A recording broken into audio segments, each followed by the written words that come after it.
Good morning, everyone, and welcome to today's webinar, How to Protect Office 365 from the Most Common Successful Breaches and How to Monetize It. Before we get started, I'd just like to go over a few items so you know how to participate in today's event. You're listening in using your computer speaker system by default. If you would prefer to join over the phone, just select telephone in the audio pane and the dial-in information will be displayed. You'll have the opportunity to submit text questions to today's presenters by typing the questions into the questions pane of the control panel. You may send in your questions at any time during the presentation. We will collect these and address them during the Q&A session at the end of today's presentation. I'd now like to introduce you to Eric Rockwell, who's CEO of InStock, and Dave Watts, CFO of InStock. So I'm going to pass you over to Eric, who's going to start today's presentation, and we hope you all enjoy. All right, hello everyone. Mr. Dave and I are both members of the Center for Internet Security, and we're going to be talking today about the types of breach attempts or successful breaches that we've seen quite commonly over the last 2 years in Office 365. By the way, this does not mean that Office 365 is insecure. It does mean that it has some vulnerabilities right out of the box that can only be solved through policy and decision, and we're going to go through that this morning. For those of you who have attended some of our previous webinars, you know that cyber criminals are the new face of organized crime, and that the bad guys have organized, we have not. So while we're busy doing our thing, worrying about tickets and things like that, cyber criminals have gotten together and found a way to heavily monetize these email attacks. And Dave, why would a cyber criminal care about breaking into someone's email? Are they going to do our work for us? If only. I've got a lot of emails, so they can do a lot of work for me. No, I think that what we've seen is that people get into people's email so that they can become either a man in the middle within the email, or they can be in between, perhaps like someone and an employee or someone that works for them, and then they can pretend to be that person, get them to take actions that they would not normally take, and then that could set them up to do something else. Yep. I know that we've seen some extreme examples over the last couple of years. One of the things that a lot of our clients will bring us into are actual breaches with their clients, typically who are not using our services, but they pitched our services, they said no, and then they ended up getting breached. So I'll share a couple of stories. There was a law firm in the southern United States who settled a big case, and there was a cyber criminal that had been living in the attorney's mailbox for around 200 days, and they were reading all of their email every day. And as soon as this case closed, there was a settlement, and that day, the cyber criminal used Outlook 2010 to enable a bunch of email rules that basically prevented the attorney from seeing any new message that pertained to the litigation that just closed or the settlement of that litigation, and ended up responding as the attorney and directed somebody to wire the money into a trust account, which was actually a bank account in Miami, and the next day they wired it to the Cayman Islands. Now, the amount of money that we're talking about was $7 million, so not a small amount of money, and they wired the money to a real bank. They didn't do a good job checking to question why this bank was in Miami. And Miami does wires, thanks to Miami, they do wires down to Central or South America every day. So wiring something in the Cayman Islands is very common, and that didn't set off any red flags with them. That's not the only example that we have. We have some $9 million examples, some smaller examples, but it all adds up at the end of the day, and cyber criminals have figured out how to monetize these attacks.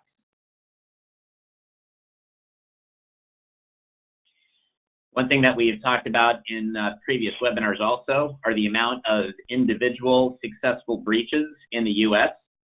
Going back to the year 2000. Last year, there were 2.5 billion records exposed, which is insane. That's the orange line. You can see that it's skyrocketing. It's getting worse and not better. We're trying to turn that around. The actual amount of money that cyber criminals stole last year in cash was $114 billion,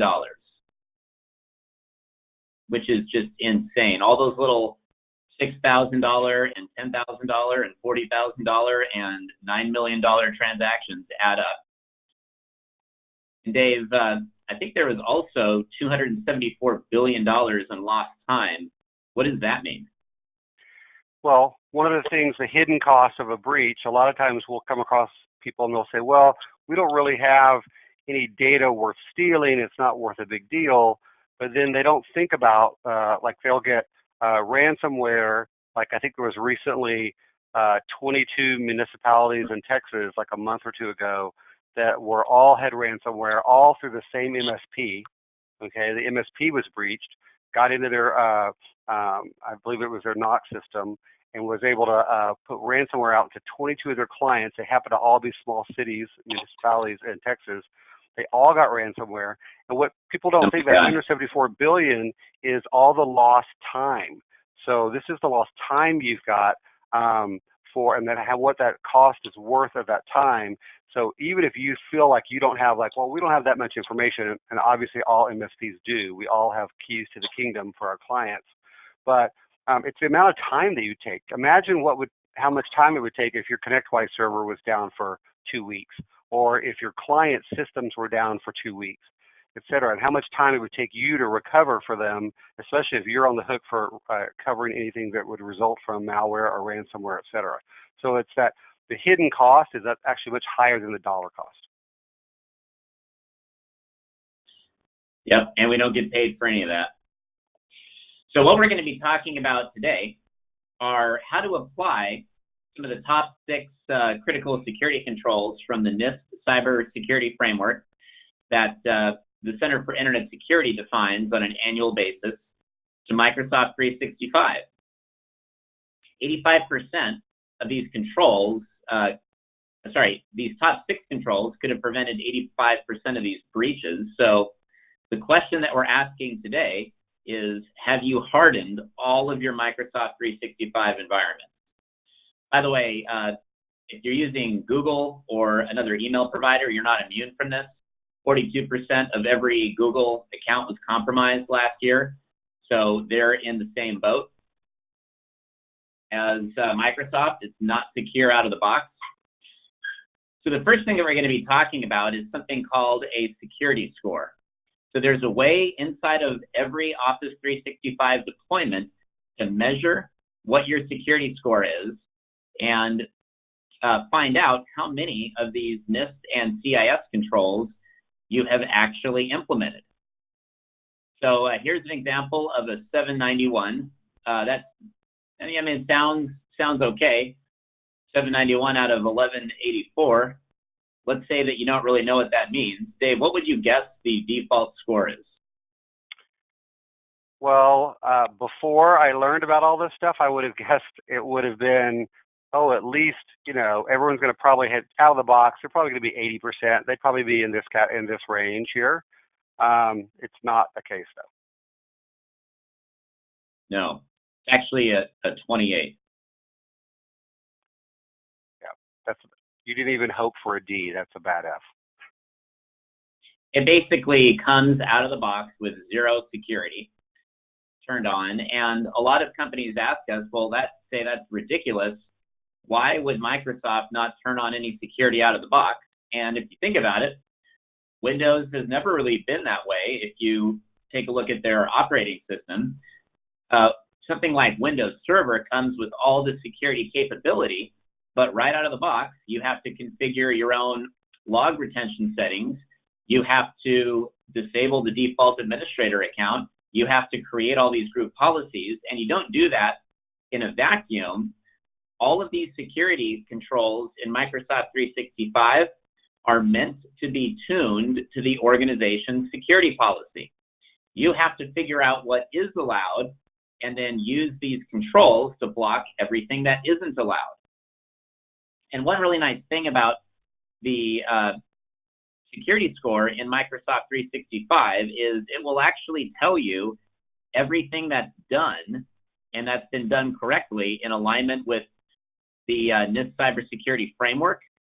And it will also tell you everything that is not done and specifically things that you need to do in a specific order. And these are prioritized with a point value, so you can see that if you don't require multi-factor authentication for all of your privileged accounts, you need to start with that. Then you need to start with multi-factor authentication for all user accounts. And as you go down the line here, all of these controls are important, but they're actually weighted and pointed. And one thing that we're going to talk about today also is disabling legacy authentication. A lot of people think that just by enabling multi-factor authentication, they're good to go, and that's going to prevent most cyber attacks. That is 100% incorrect. Even if you enable multi-factor authentication, you have something called legacy authentication enabled by default. And guess what that's for? That is for older email protocols and applications like Outlook 2010 that can't use multi-factor authentication and don't support it. So this is a way to bypass multi-factor authentication. So it's very important that you... I can't use my Eudora 1999 mail client? No, sorry. You also cannot use your Entourage mail client or Outlook 2003 or Outlook XP. But, you know, the funny thing is that most cyber criminals that are executing these email break-ins, they're using Outlook 2010 for a couple of reasons. Number one, it will bypass the multi-factor authentication requirement if legacy authentication is enabled, which it is by default. And number two, all of the email roles that they configure in Outlook 2010 are not visible in OWA or Exchange Online, and you have to actually show them with a bunch of PowerShell commands. So it's very hard for IT people to figure out what they did. It's nearly impossible for the user to notice or figure out what they did, and that's why they do it. So this security score tells you exactly where you have started and how far you have left to get to a predetermined security maturity level based on identification and data protection controls, things from the NIST cybersecurity framework or ISO 27002 framework. And it tells you exactly what's completed versus not completed. And in some cases, you could ignore things if you have a third-party anti-spam gateway that's doing it or something like that. That's possible also. So we're going to go into some examples of what it looks like when you have these controls enabled and you're actually able to see security events and tell if someone's breaking in or trying to break in. And you can see right here, don't feel too bad. This blue line right here is the global security average. You can see that it's about a 28. And you can see also that small companies that MSPs work with, they're about the same, at the same score. You can also see that the industry average is about 100. So regardless of what industry you're in or where you are in the world, if you haven't hardened Office 365, then you're probably at a very low security level.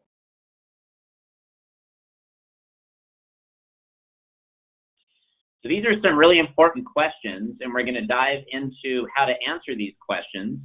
But these are things that you need to know. You definitely need to know them about your MSP, and you need to know them about all of your clients.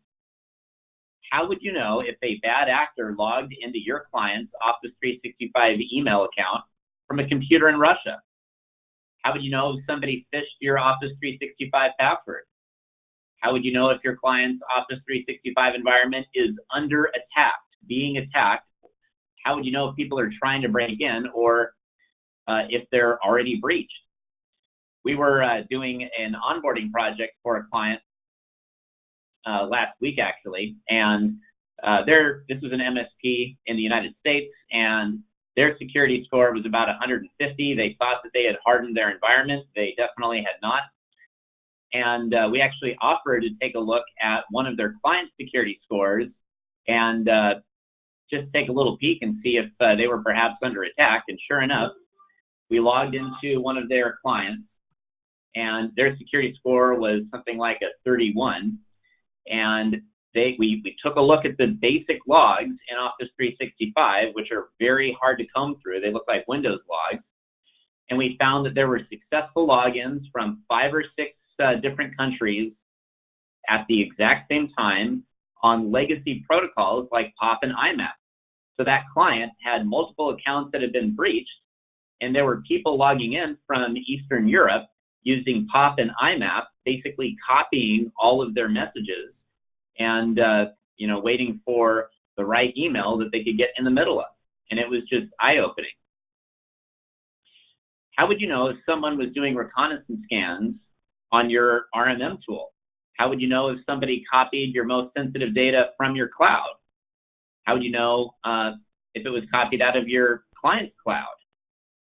How would you know if an employee was emailing confidential information without authorization or creating new global admin accounts in Office 365?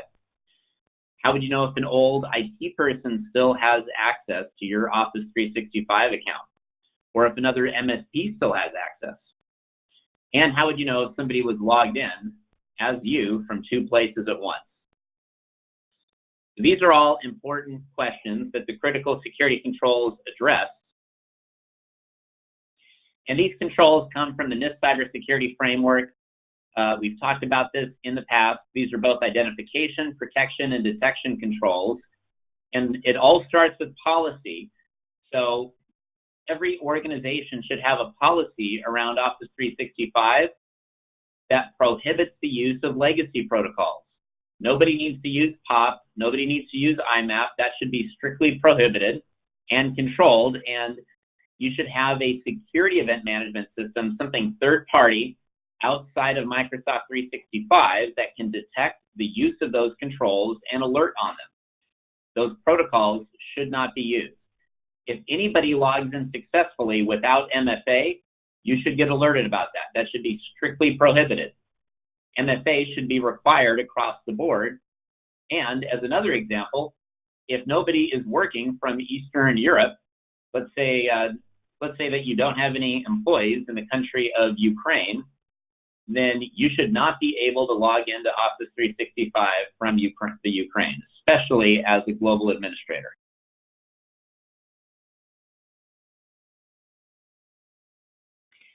So the Center for Internet Security is a U.S. nonprofit organization spun off of the SANS Institute.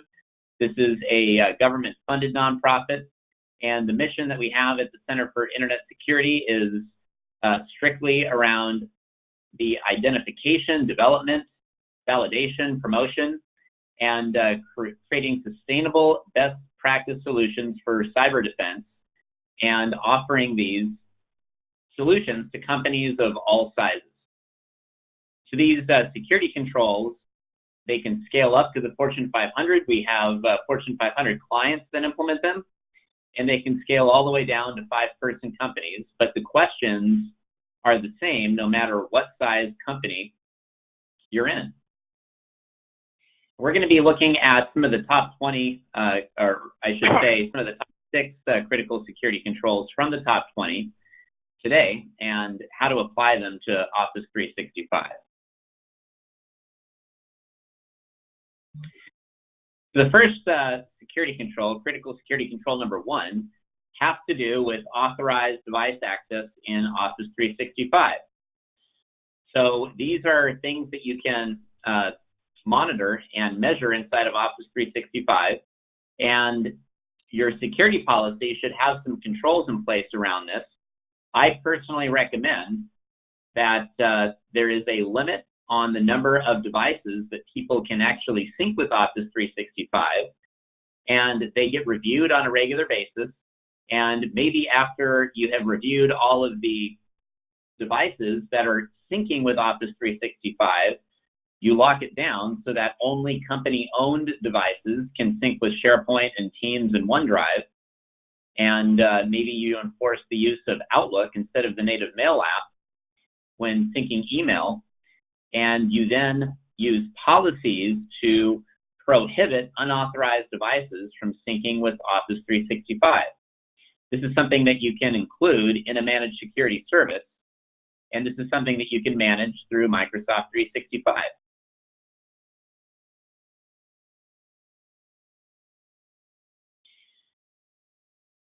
Critical Security Control 4 talks about the use of privileged accounts. Number one, it is critical that you do not use default privileged account names in Office 365. If you have an administrator account set up and the username is admin or administrator at yourdomain.com, it will be heavily attacked. And I'm not talking about attacked once or twice. If you look at the logs, or if you have a security event management system like the one that we use set up, you will see alerts coming in, and you will see cyber criminals firing a machine gun at your office.com portal trying to log in as administrator. These accounts should never be used. One other common security control that's part of security control number 4 that we commonly find missing at MSPs is, let's say that they have 20 technical people. Well, they've made all 20 of them global admins in Office 365, and their regular email address is the username for that global admin account. That should never be the case. Any account that has email access should not be an administrator account. If you need a privileged account, like a global administrator account, you should have a secondary login that does not have email or SharePoint access, and there should be strict controls on where that account is allowed to log in from. Eric, do you those people probably should not have shared administrator accounts either, correct? Exactly. That's a great point. You should not have an MSP admin account that's shared between 10 people, because now you're probably not using multi-factor authentication. And these are the accounts that cyber criminals are going to target the most heavily.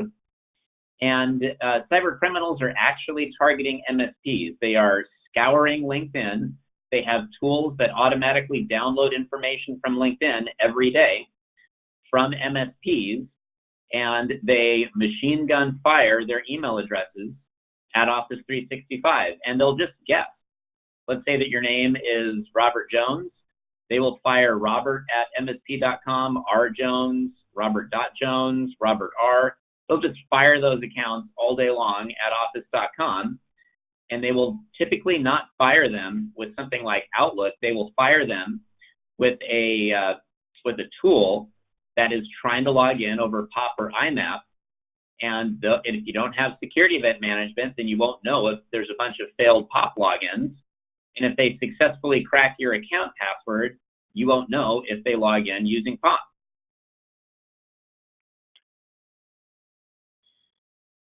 So along those lines, enforce MFA on all privileged accounts.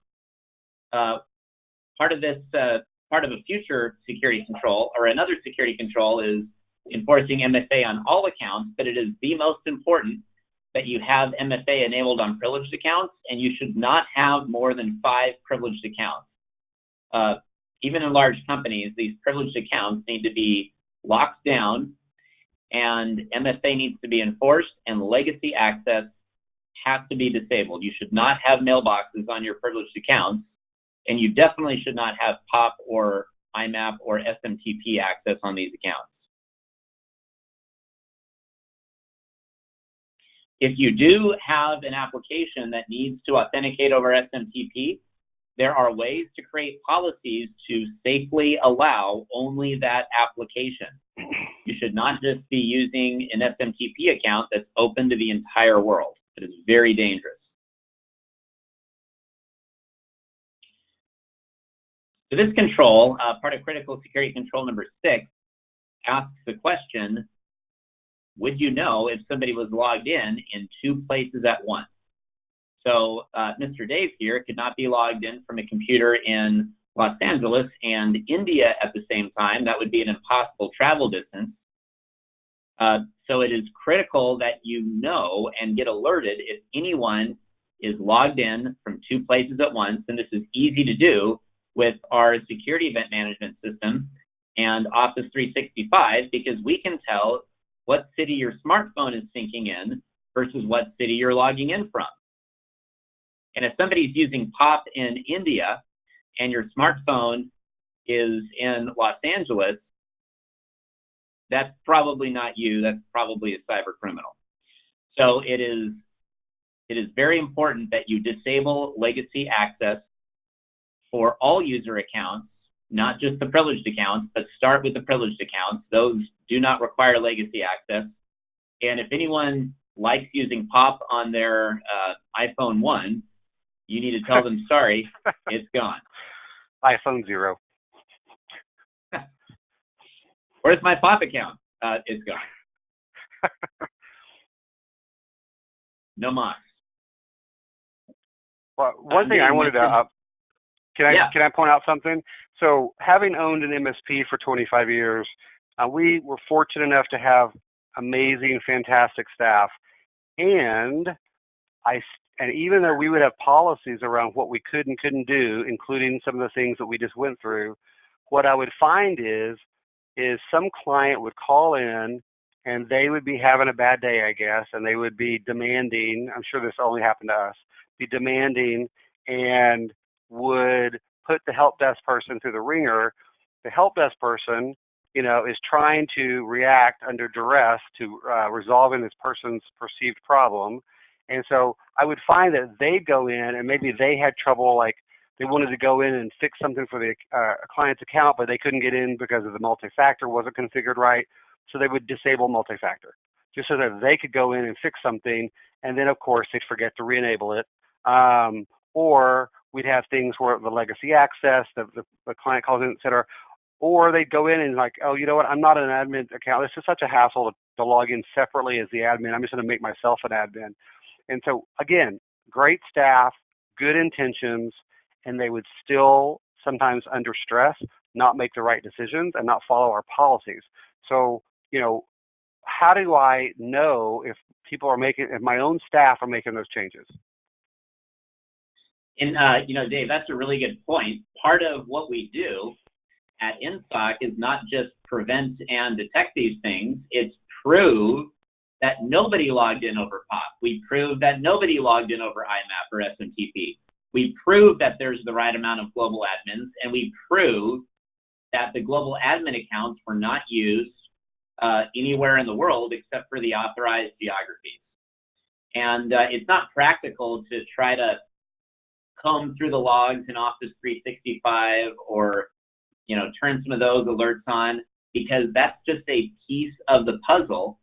The right way to do this, as defined by the Center for Internet Security, is to have a third-party security event management system that's getting logs from everywhere, the cloud, your local domain controllers, your computers, the smartphones, Office 365, and correlating these events so we know exactly where the user is probably logging in from and what login attempts are probably cyber criminals.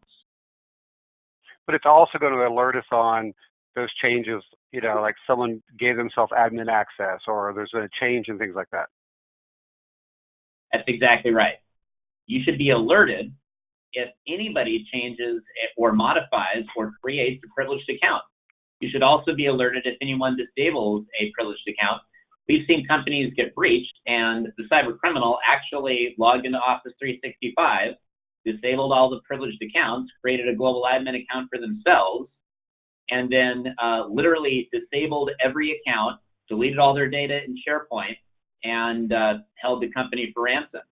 And the FBI just released a cybercrime warning for the first time in 3 years a couple weeks ago, saying that the average ransomware, the average successful ransom being paid to cyber criminals has gone up by orders of magnitude. So they are getting greedy. The cyber criminals are getting rich, and they're just asking for more money. I'm getting messaged by Miss Hannah. Sounds like we have a couple of questions from the audience. And the first question that I'm getting messaged has to do with Office 365. So, Ms. Hannah, somebody is asking if all of these things are actually turned off out of the box. That is, yes, the answer is this is all turned off outside of the box. And by all turned off, we're referring to these security policies.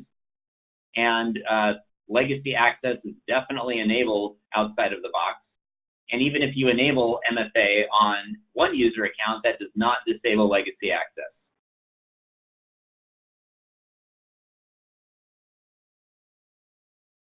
Are there any other questions right now, Ms. Anna?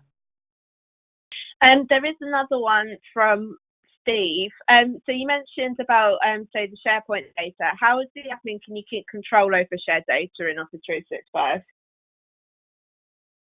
So the SharePoint question about shared data, what is the question about the control? How do you maintain control and how do you maintain security over it? So that's a great question. We haven't really gotten into conditional access policies yet, but you have to define what is allowed in your organization, and you have to define which SharePoint sites have the most confidential and sensitive information. And you can actually go pretty deep in SharePoint, and you can get alerted if anyone downloads something from a sensitive SharePoint site. You don't want to have these alerts turned on every SharePoint site, but if you have secret or sensitive or confidential information, then you might want to get alerted if somebody is downloading or syncing or copying it or modifying it. You might also set up a policy to prevent the download or printing of any documents on a specific SharePoint site, or may only allow that to certain users, but not all users.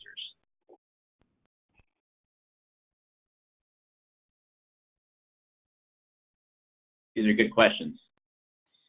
So one of the things that I wanted to talk about also has to do with helping your clients determine how much security they need. So number one, you can roll all of this up into managed security services. You can provide them only for the Microsoft Cloud environment. We recommend extending that throughout their entire organization, but you can offer these to someone just in the Microsoft Cloud, including Azure. You can offer these to companies that don't have servers and just have they're using Azure AD and have everything in the Microsoft Cloud. The whole point is measuring the value of your client's information assets. That's the data that's in Microsoft 365, and how much it would cost if a cyber criminal took over one account on average, maybe how much money they could trick somebody into wiring. You take that and you calculate the annual loss expectancy, and that gives you an idea of how much you should potentially invest in preventing that breach from happening. And these types of breaches are fairly inexpensive to prevent. It requires you to set some policies up, enable a security event management service like ours through InSOC, get alerted when people are trying to log in from the wrong places, get alerted when bad things happen as defined by policies. And it may only cost that client a couple $1,000s a year to prevent a breach. You can also monetize that and make money. Let's say that you charge $5,000 a year and maybe your cost is $2,000 or something like that.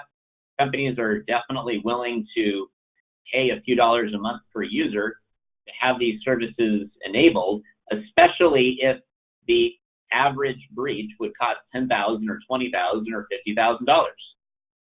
Yes, Dave. I want to add something to that. So let's say with an MSP, obviously the value of your client's information assets is going to be of your information is going to be unbelievably high because of the impact it could have on your clients. You could literally lose all your clients. So for an MSP, I think it's really easy to see that value is very, very high.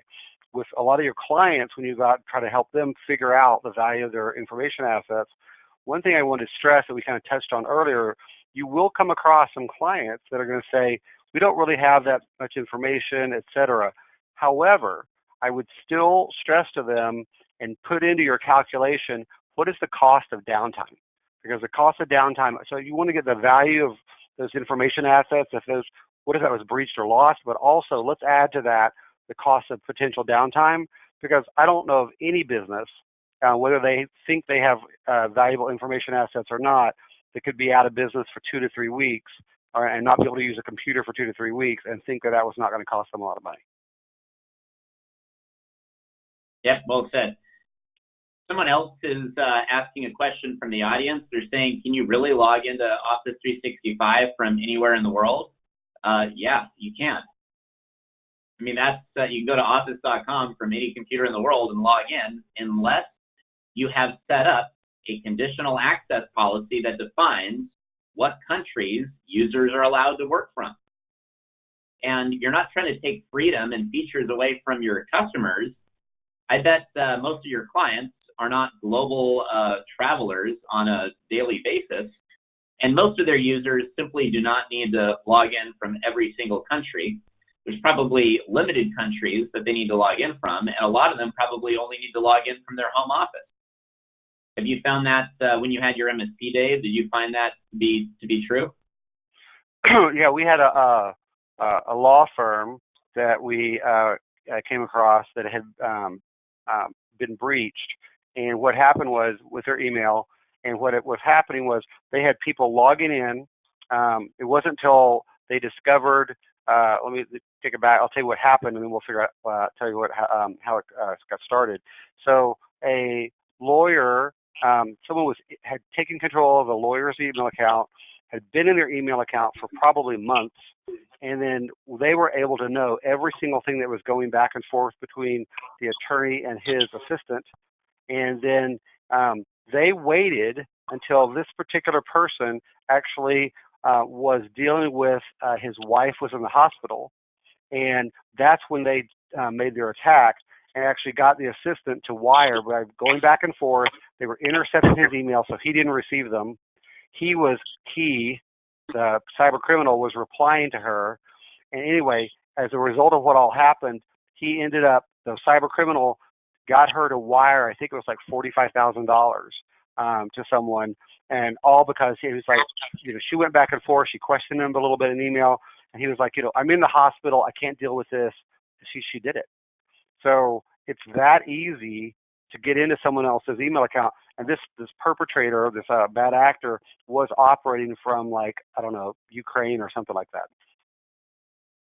Not California. That's the other thing that people ask me all the time. They're like, well, even if I do all this, aren't cyber criminals smart enough to set up proxy servers and VPNs and just log in from my hometown and blah, blah, blah? Well, yes, they are, but they're probably not going to do that. I mean, they're trying to execute millions of these breaches every day, so they don't care. They know that most people aren't looking. They know that the average score is a 28. They know that people aren't going to know where they're logging in from, so they don't care. They don't bother masking their IP addresses, and they don't care if you know where they're logging in from. That's also why we have a holistic approach, and you do multiple controls too. Exactly. You have the MFA, you turn off the legacy access, et cetera. It's a combination of all these things. It's not one thing. Exactly right. Another question from the audience. Someone is asking about costs and saying that their clients can't afford thousands of dollars a year, or that they can't.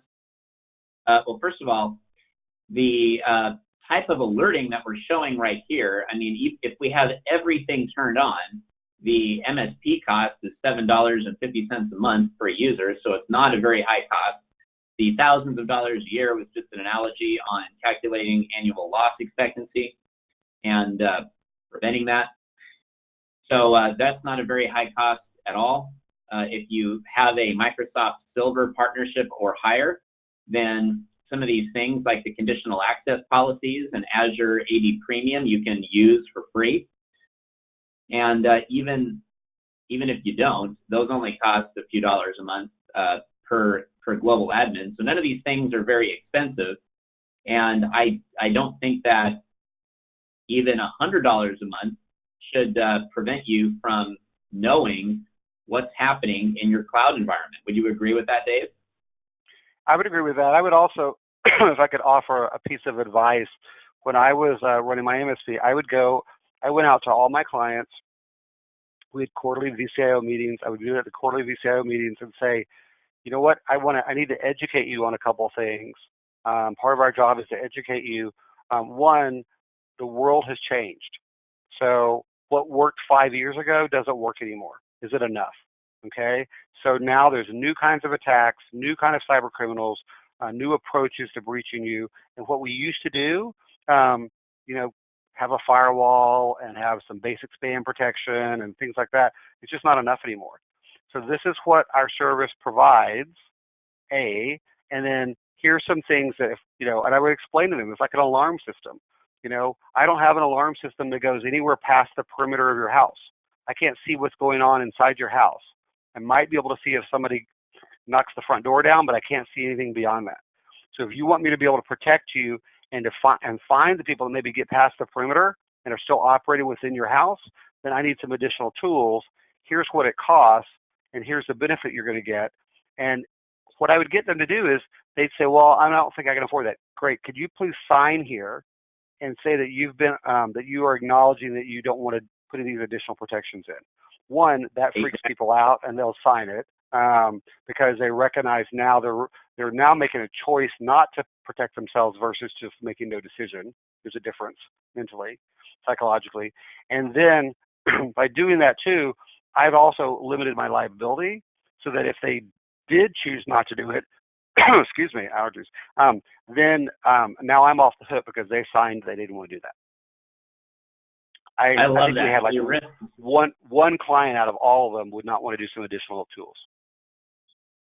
Exactly. I mean, you're putting the choice and the accountability back in their hands where it belongs.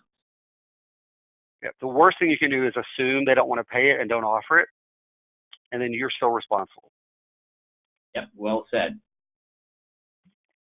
Somebody else from the audience says they're a small MSP and that they don't wire money over email. So why would a cyber criminal care about breaching their account? Well, number one, if they figure out that you're an MSP, and they will read your email and they will figure out that you're an MSP, the most likely attack or the most likely way for them to monetize that would be for them to send an email to every client that you ever sent an email to with some sort of very important, urgent link that they have to click on. It could be something financial or security related. And once they click on that link, they're going to instruct them as follows. They're either going to say, all of your accounts have been compromised. Click here to immediately reset your password. And when they click on that link, they type in their username and password. That's how the cyber criminal phishes their password through your account. Or second scenario would be something financial, and they have to click and download something, and something's far past due, and everything's bad, and something's getting shut down tomorrow unless they do something. And when they click on that link, it's actually going to download a ransomware payload. Those are the two most common ways that MSPs have been breached by cyber criminals over email, and they've been able to monetize it outside of just instructing someone to wire money. Good question.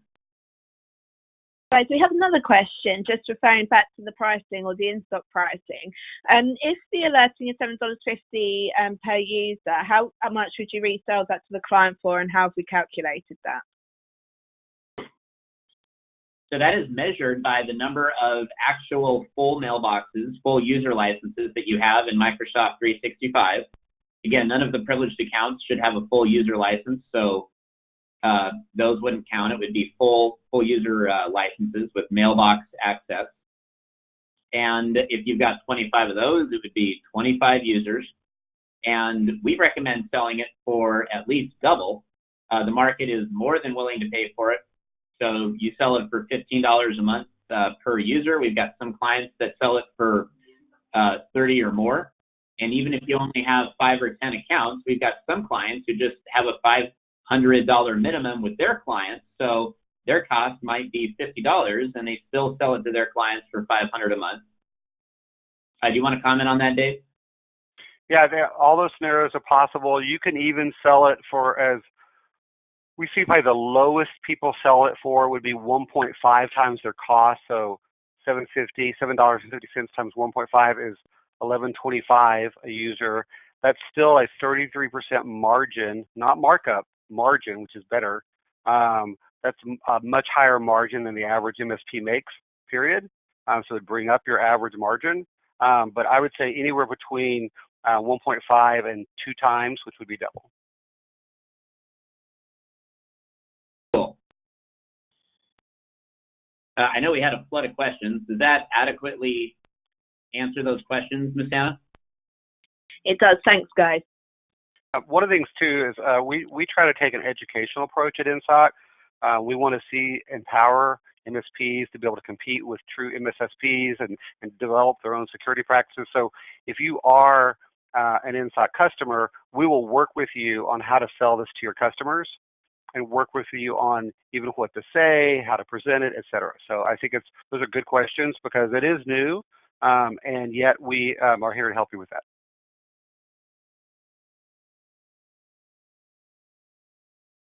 This might sound kind of funny, but what are the common objections? Why would I not care about Office getting breached? We don't have the budget. We can't afford $100 a month or $200 a month.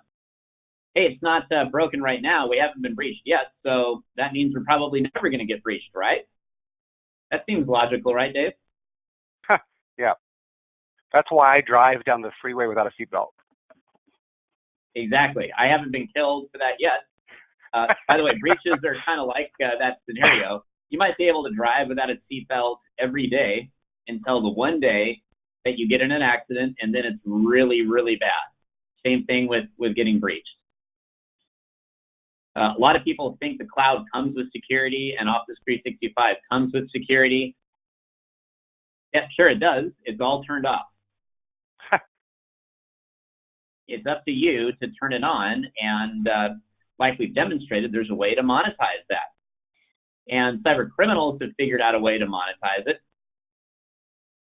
It's through wiring instructions, fake wiring instructions over email, ransomware injections. They figured out how to successfully monetize this. We have to fight back, and we have an opportunity right now to monetize it. And Dave, I think for the MSP world, it's pretty safe to say that if you don't proactively approach your clients about this and they do get breached, they're going to probably look to you to fix it for free, and you're not monetizing anything. No, in fact, not only that, you're going to spend a lot of time and a lot of, which is money, a lot of your own resources. How does that disrupt your other client service? Because you've got a client that suddenly has 60 machines encrypted with ransomware over one weekend because your email was breached and you sent, quote unquote, you sent them instructions to click on something that installed ransomware. Exactly. You've got to spend all that time, and then what's going to happen at the end of that? You probably will lose the client anyway, but they won't tell you that until you've done all the cleanup. By the way, if you have your acts together and you've successfully hardened your own environment,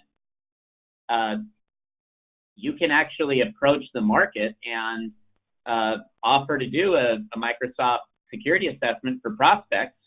And doing this in front of them is a very powerful way to demonstrate that the MSP that you're competing against doesn't have their acts together or doesn't have any of these security controls enabled in their environment. And we've seen a lot of success with that approach, but it is a double-edged sword. If you don't have your own house in order, that MSP that you're shining a light on could shine that same light right back on you. So it's very important that that you have your environment hardened before you start pointing out other environments that are not. One of the things I wanted to point out, and I probably overuse simpleton analogies, but one of the things the analogy I would use is people will say, well, why don't I just turn off all those things in 365 and I'm good to go? It's kind of like, okay, I'm going to put some locks on my doors and windows on my house, the same analogy we used a minute ago, which is great, and I still need to be notified if somebody breaks into the house, or if someone's trying to break into the house, or if someone's already gotten into the house. So you need to be able to, this is a multi-pronged approach. You want to turn off all these things that Eric talked about, but then you also need a way of monitoring what's going on. Is someone making a change to the things that you put in place? Is someone has someone found a different way to get in? Is someone doing something to your account or your accounts of both yours and your clients? So you've got to be able to monitor this in a on a real-time basis. Yep, well said, Dave. And I believe that we are offering a few attendees a one-time Office 365 vulnerability scan, and we're limiting that to 5. So if that's something that you're interested in, please email Ms. Hannah. Did we have any other questions from the audience, Ms. Hannah? We only have one more, and it's around how Office 365 can be used on mobile devices securely, and if there's security policies that could be put in place for mobile devices as well. The short answer is yes. And think about it this way. You have the ability to define these security policies with your clients and define what is and is not allowed. So number one, if personally owned devices are allowed to connect, you want to have a reasonable limit of the number of personally owned devices that are connecting. And I recommend for more mature companies to have an approval process so that people can't just go around signing in on whatever device they want. They've got their primary and secondary device. Those are authorized. And they actually have to put in a change control or something to authorize a third device or more. Again, we're not trying to take away freedoms. We're trying to say within reason, these are the devices that you have and need. And if you want to go out and buy 5 devices, you just have to open a ticket and get that approved before you can log in on those devices. That's a really strong security control. You need to control where these mobile devices can actually log in from. If people only vacation in Eastern Russia once a year, then you only allow them to log in from Eastern Russia once a year. And if they don't have a home office in Eastern Russia, then they probably shouldn't be logging in from there. And if somebody does log in, it's probably not them. Also on the devices themselves, you can use the Microsoft Intune mobile device management feature in Microsoft 365 to configure some of these controls, like only allowing email access from the Outlook mobile app and only allowing them to store data in the Microsoft mobile apps, SharePoint, OneDrive, Teams, and Outlook. And you can even prevent them from copying company data from those apps and pasting it into a text message or anywhere on their mobile device, and enforce the encryption of that information, not encrypting their entire phone, but only encrypting Outlook, OneDrive, Teams, etc. on their phone. And if they lose their personal phone, you can remotely wipe just those apps and all of the encrypted data. It's a very modern approach to mobile device management. It's all built into Microsoft 365. Sorry, yes, Dave? No, sorry, I was going to add, I didn't mean to interrupt you. I was going to add, those are all great things, and I would recommend that you want to be an advisor to your clients, and I would advise them to have most employees have personally owned phones nowadays because it's such a personal thing. But we recommend that you have a personal BYOD policy, a written policy that they sign. So getting to have your email on your phone or your tablet is a privilege, not a right. And therefore you have to sign and you have to agree to having these additional controls on your phone in return for that privilege. Okay? It doesn't, and by the way, it's only going to protect them also. But we recommend doing that. We have some templates for that also for clients of ours. So I definitely think that you can be, the more you start approaching your client with these things, the more you're going to be an advisor, and the more you make them recognize the world has changed, that things have to change. They can't be the same as it used to be. Yep, totally agree. We have a couple more questions from the audience, and we've got a couple minutes left. First question is, how do I get evidence that all these controls are in place and that my environment's properly hardened? That's actually what we're offering today. Send an email to Ms. Hannah. Her email address is right here, hannah.lloyd@n-soc.com. and we will actually do this Office 365 vulnerability scan for you and capture the evidence that we talked about today, your security score, and which of these controls are or are not in place. And somebody is also asking why Microsoft is not doing anything about this. They are. You have to do something about this. You have to actually define all of your policies and turn all these controls on. Think about it from their perspective. They're going to turn it all on without these things. They're going to provide the service without turning all these things on. It's a lot less tech support for the uneducated buyer. Okay, exactly. But you don't want your customer isn't the person who should be making those decisions. You should be helping them make those decisions with them, jointly with them. You have to advise them, because when you make these changes, it should be planned changes so these things aren't a surprise. Exactly. All right, Ms. Hannah.